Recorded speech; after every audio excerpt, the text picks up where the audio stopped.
Hello दोस्तों, आज हम बात करने जा रहे हैं किसानों के देश भर में चल रहे प्रोटेस्ट के बारे में। और आज के दिन पंजाब और हरियाणा पूरी तरह से बंद हैं क्योंकि हमारी लोकसभा और राज्यसभा में कुछ ऐसे बिल पास हो गए हैं जिनको ज़्यादातर किसान सही नहीं मानते। उनका कहना है कि इन बिलों के बाद हमारी फसल की हमें अच्छी कीमत नहीं मिलेगी जो पहले मिला करती थी। किसानों का कहना है कि सरकार इन बिलों के जरिए एमएसपी को ख़त्म करना चाहती है। वैसे भी देश में आज सिर्फ 100 में से 6 किसानों को ही एमएसपी मिल रहा है। उनका मानना है कि सरकार बड़ी कंपनीज को लाके मंडी सिस्टम को बिल्कुल ही ख़त्म कर देगी। जिस तरह से सरकार बिल्स को पास करवा रही है वो भी क्वेश्चनेबल है। सरकार के पास लोकसभा में तो मेजॉरिटी है मगर बीजेपी के पास राज्यसभा में मेजॉरिटी नहीं है, बट फिर भी राज्यसभा में बिल पास हो गया। तो आइए हम जानते हैं कि ये बिल कितने सही हैं और कितने गलत और किस तरह से राज्यसभा में पास हो गए। सरकार ने अब आढ़ती सिस्टम और मिडलमैन सिस्टम को बिल्कुल ही ख़त्म कर दिया है और जो बड़ी कंपनीज हैं वो मंडी से फसल कभी नहीं लेंगी क्योंकि उन्हें पता है कि अगर वो मंडी से फसल लेंगी तो उन्हें बाकायदा 6% टैक्स और एमएसपी के अंडर ही फसल लेनी होगी और मंडी के बाहर ऐसा कोई रूल लागू नहीं होता।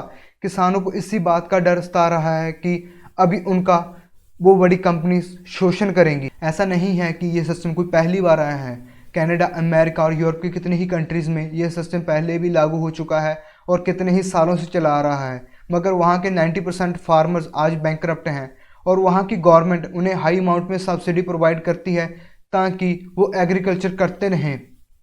हमारी सेंट्रल गवर्नमेंट ने पिछली बार हमें बोनस देने तक से मना कर दिया। अगर कोई स्टेट गवर्नमेंट किसी भी किसान को बोनस देगी तो वो अपनी ही जेब से देगी, उसमें सेंटर कुछ नहीं देगी। ये बिल अभी लोकसभा में आया भी नहीं था, तब से इसके खिलाफ प्रोटेस्ट चलने जा रहे हैं। जब ये बिल लोकसभा में पेश हुआ तो बीजेपी की जो अलायंस है श्रोमणी अकाली दल, उन्होंने भी बिल का अपोज किया और इसके खिलाफ वोट दिया। और उनकी जो एमपी हरसिमरत कौर बादल हैं उन्होंने अपनी मिनिस्ट्री तक से रिज़ाइन दे दिया इस बिल के ओपोजिशन में। अब बात करते हैं राज्यसभा की कि वहाँ पे ये बिल पास कैसे हो गया। वहाँ पे तो बीजेपी और एनडीए के पास मेजॉरिटी तक नहीं है मगर फिर भी ये बिल राज्यसभा में पास कर दिया गया। इतनी ज़्यादा ओपोजिशन के बाद आप जान के हैरान हो जाएंगे कि बिल को राज्यसभा में पास कैसे किया। वहाँ पे एक सिस्टम चलता है जिसमें अगर आप बिल के समर्थन में हैं तो आपको आय कहना होगा जोर से। आय का मतलब है जिस। अगर आप बिल के अगेंस्ट हैं तो आपको नो कहना होगा। स्पीकर दोनों तरफ को अपॉर्चुनिटी देगा।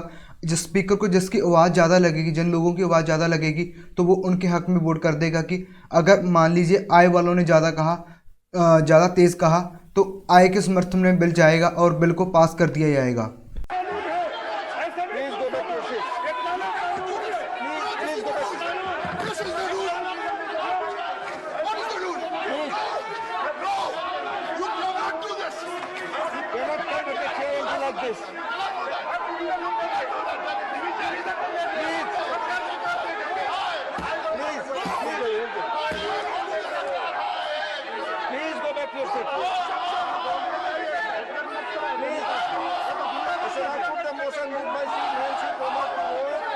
Question is the Farmers Produce Trade and Commerce Promotion Association Bill 2020 passed by the Lok Sabha with taken into consideration.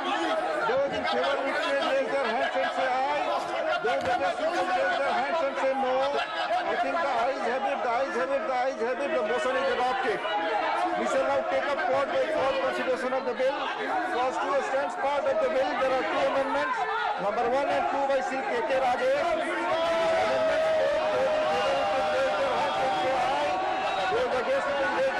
Say no. I think the ayes have it, the noes have it, the noes have it, the noes have it, the amendments are negated. I shall now put the clause 2 to vote. Those in favor please raise their hands and say aye. Those against it please raise their hands and say no. I think the ayes. अगर किसी single भी MP को वहाँ पे problem है तो वो उठकर कह सकता है कि मुझे वोटिंग चाहिए मशीन के ज़रिए, मगर ऐसा नहीं किया गया। वहाँ पे कितना ही एमपीज़ ने ये कहा कि हमें वोटिंग चाहिए मशीन से, मगर ऐसा नहीं किया गया और बिल को पास कर दिया गया। जब सारे एमपी राज्यसभा के बाहर जो प्रोटेस्ट में थे बिल के, राज्यसभा के बाहर बाइकआउट करके बैठ गए, तो बीजेपी ने क्या किया कि उन 2 दिनों में 15 बिल पास कर दिए। क्योंकि अभी राज्यसभा में कोई अपोजिशन तो थी नहीं, तो उन्होंने 15 बिल लाए ने और 15 के 15 ही पास कर दिए। पहली बार राज्यसभा के टीवी को सेंसर किया गया, माइक काफ़ी टाइम तक म्यूट रहा और काफ़ी फुटेज को नहीं दिखाया गया। जो हमारी सरकार है वो हर कीमत पे इस बिल को लाना चाहती है। वो चाहती है कि ये बिल कैसे भी पास हो जाए, और जो हमारे न्यूज़ चैनल्स हैं वो सिर्फ बॉलीवुड, ड्रग्स और कंगना रनौत को दिखा रहे हैं और प्रोटेस्ट की कोई बात नहीं कर रहा। किसानों के बीच डर इस बात का भी है क्योंकि सरकार जितनी भी पहले पॉलिसीज़ लेके आई हैं वो सारी की सारी फेल हुई हैं, जैसे जीएसटी हो गई, नोटबंदी हो गई। इन पॉलिसीज़ ने इंडिया का काफ़ी ज़्यादा नुकसान किया, काफ़ी ज़्यादा सहना पड़ा इंडिया को। किसानों की सरकार से यही गुजारिश है कि एक नया बिल लाया जाए जिसमें साफ साफ लिखा हो कि एमएसपी मंडी के बाहर भी रहेगी और मंडी के अंदर भी अगर कोई बड़ी कंपनी किसी किसान का शोषण करती है तो उसे प्रॉपर सज़ा मिलेगी। सरकार से हमारी गुजारिश है कि जो ट्वीट करती है उस ट्वीट करने की बजाय इस नए बिल को लाए और किसानों को भरोसा हो कि हमारी सरकार हमारे लिए कुछ कर रही है, ना कि इन बड़े कॉरपोरेट्स के लिए।